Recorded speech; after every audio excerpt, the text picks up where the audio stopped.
ಕೇವಲ ಚಳಿಗಾಲದಲ್ಲಿ ಹಾಗೂ ಬೇಸಿಗೆಯಲ್ಲಿ ಮಾತ್ರ ಕಾಣುವ ಗಣೇಶನ ದೇವಸ್ಥಾನನ ನೋಡಿದಿರಾ?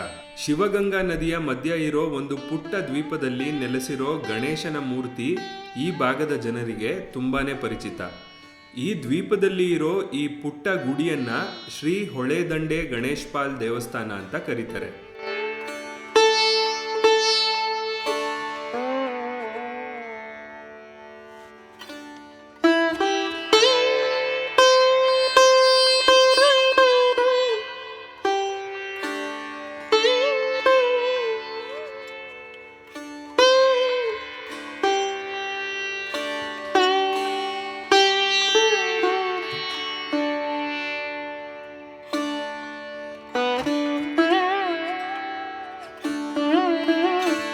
ಕಾಡಿನ ಮಧ್ಯೆ ತಣ್ಣಗೆ ಹರಿತಾ ಇರೋ ನದಿ ದಂಡೆಯಲ್ಲಿ ಇರೋ ಈ ದೇವಸ್ಥಾನ ಮಳೆಗಾಲದಲ್ಲಿ ನೀರಿಂದ ಮುಚ್ಚಿ ಹೋಗುತ್ತೆ.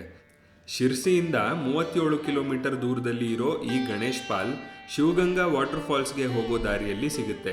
ಪ್ರಕೃತಿಯ ಮಡಿಲಲ್ಲಿ ಸ್ವಲ್ಪ ಹೊತ್ತು ಕಾಲ ಕಳೆಯೋದರ ಜೊತೆಗೆ ಗಣೇಶನ ಆಶೀರ್ವಾದ ಕೂಡ ಪಡಿಬೋದು ಈ ಗಣೇಶಪಾಲ್ ದೇವಸ್ಥಾನಕ್ಕೆ ಭೇಟಿ ಕೊಟ್ರೆ.